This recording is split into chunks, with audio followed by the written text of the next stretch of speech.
He slept in his car. He knocked on doors all day and got rejected by almost everyone. He had no money, no connections, and no backup plan. And today, he's worth over $3 billion. This is the story most people have never heard. And it's more unbelievable than anything Hollywood could write. John Paul DeJoria was born in Los Angeles in 1944. His parents divorced when he was 2 years old. By the time he was 9, he and his brother were sent to a foster home because their mother couldn't afford to raise them. From the very beginning, life made it clear nobody was coming to save him. As a teenager, he joined a street gang just to survive. He sold Christmas cards and newspapers door to door to help support himself. He served in the U.S. Navy. He worked as a janitor, a tow truck driver, and an encyclopedia salesman. He was married and divorced twice before he was 30.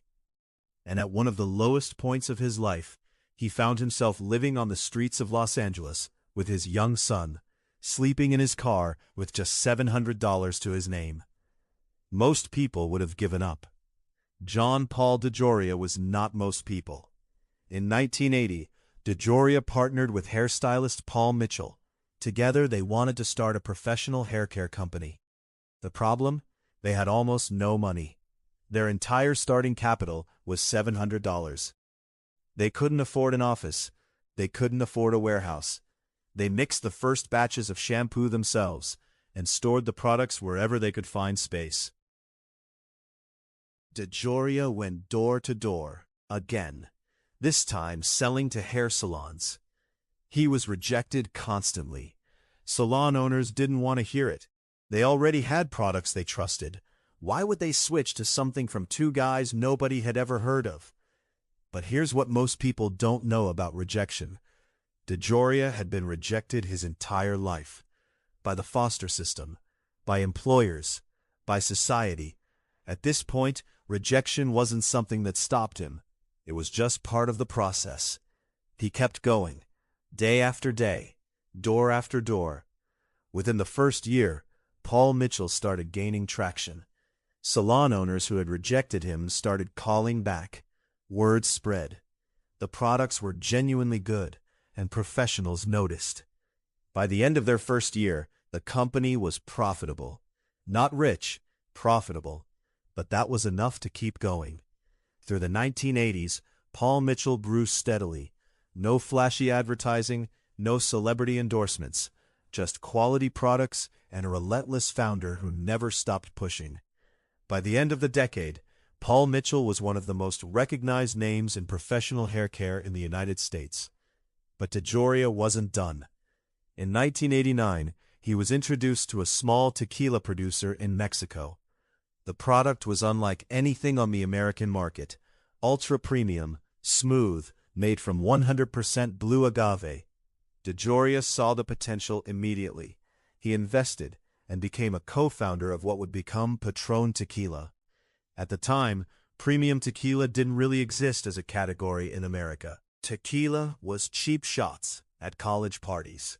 Nobody was paying serious money for it.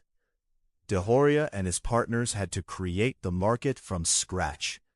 They positioned Patrón not just as a drink, but as a luxury experience. The bottle alone became iconic. It worked. Slowly at first, then explosively. Patrón became the best-selling ultra-premium tequila in the world. In 2018, Bacardi purchased Patrón for approximately $5.1 billion. Let that number sink in. $5 billion. For a tequila brand that started because one man believed people would pay for something genuinely exceptional. But here's the part of the story that almost nobody talks about. Throughout all of this, the billions, the success, the recognition, DeJoria never forgot where he came from. He created a philosophy he called "Success Unshared is Failure." He committed to giving away at least 50% of his wealth during his lifetime.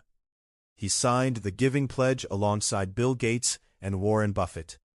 He funds clean water projects, environmental initiatives, and programs that help homeless youth get back on their feet. The man who once slept in his car with his son now spends a significant portion of his time trying to make sure other kids never have to experience what he did. There's one more thing about DeJoria that most people find hard to believe. He says that the 2 times he was homeless, completely broke, sleeping in a car, rejected by everyone, were actually critical to his success. But because those experiences taught him something that no business school ever could, he learned that rejection is not personal. He learned that the word no is just the beginning of a conversation. He learned that if you genuinely believe in what you're doing, and you're willing to keep showing up after every single rejection, eventually the world has to pay attention. $700, a car he slept in, doors slammed in his face for years. And on the other side of all of that, $3 billion, 2 iconic global brands, and a philosophy that success means nothing if you keep it all for yourself. You've probably used a Paul Mitchell product. You've probably seen a bottle of Patrón. But now you know the name behind both of them. John Paul DeJoria, the man who built a billion-dollar empire that almost nobody can name. And he did it twice, from nothing, while sleeping in his car.